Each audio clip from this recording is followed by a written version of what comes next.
Nested 30 ml একটি antifungal ওষুধ। এটি ছত্রাকে ত্বকের সংক্রমণের চিকিৎসায় ব্যবহৃত হয়। এটি ত্বকের সংক্রমণ সৃষ্টিকারী ছত্রাককে মেরে ফেলে, এভাবে সংক্রমণের চিকিৎসা করে। নেস্টেড 30 ml শুধুমাত্র বাহ্যিক ব্যবহারের জন্য। আপনার ডাক্তারের পরামর্শ অনুযায়ী ডোজ এবং সময়কালের মধ্যে এটি ব্যবহার করা উচিত। মলম প্রয়োগের আগে আক্রান্ত স্থানটি পরিষ্কার এবং শুকনো হওয়া উচিত। এই ওষুধটি প্রয়োগ করার আগে এবং পরে আপনাকে অবশ্যই আপনার হাত ভালোভাবে ধুয়ে ফেলতে হবে। পুনরায় সংক্রমণ এড়াতে লক্ষণগুলো পরিষ্কার হতে শুরু করলেও এই ওষুধের ব্যবহার চালিয়ে যান। কিছু সাধারণ পার্শ্ব প্রতিক্রিয়ার মধ্যে রয়েছে প্রয়োগের স্থানে ত্বকের জ্বালা, লালাভাব বা চুলকানি। অনুগ্রহ করে আপনার ডাক্তারের সাথে পরামর্শ করুন। যদি এই পার্শ্ব প্রতিক্রিয়াগুলো দীর্ঘ সময় ধরে চলতে থাকে, আপনার ডাক্তারের সাথে পরামর্শ নেওয়া উচিত। আপনার চোখের সাথে ক্রিম বা মলমের সরাসরি যোগাযোগ এড়িয়ে চলুন। সরাসরি যোগাযোগের ক্ষেত্রে জল দিয়ে আপনার চোখ ধুয়ে নিন এবং অবিলম্বে চিকিৎসার পরামর্শ নিন। নেস্টেড 30 ml গর্ভাবস্থায় ব্যবহার করা অনিরাপদ হতে পারে। যদিও মানুষের মধ্যে সীমিত অধ্যয়ন রয়েছে, তবে প্রাণীর গবেষণাগুলো বিকাশমান শিশুর উপর ক্ষতিকারক প্রভাব দেখিয়েছে।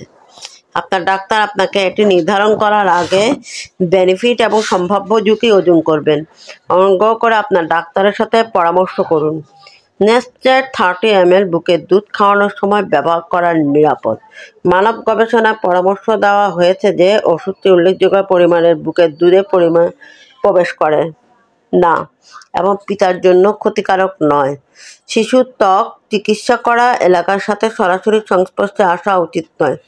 জল মিশ্রিত ক্রিম, তেল পছন্দ করা হয় কারণ মলম চাটার মাধ্যমে শিশুকে 30 ml এর ক্ষতিকর প্রভাব প্রকাশ করতে পারে। কুইক টিপস: নিশ্চিত 10,000 IU মলম দিয়ে দিনে একবার বা দুবার আপনার চিকিৎসকের নির্দেশে অনুসারে প্রয়োগ করা উচিত।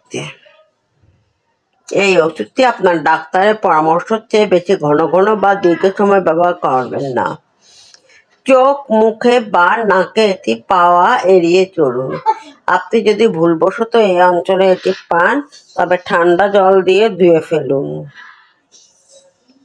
চিকিৎসকের নির্দেশ না থাকলে বায়ুরোধী ড্রেসিং যেমন ব্যান্ডেজ দিয়ে চিকিৎসা করা অঞ্চলটি ঢেকে রাখবেন না, কারণ এটি পার্শ্ব প্রতিক্রিয়াগুলো ঝুঁকি বাড়িয়ে তুলতে পারে।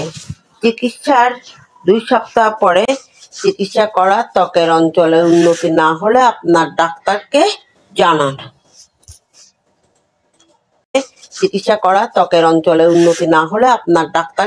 জানান।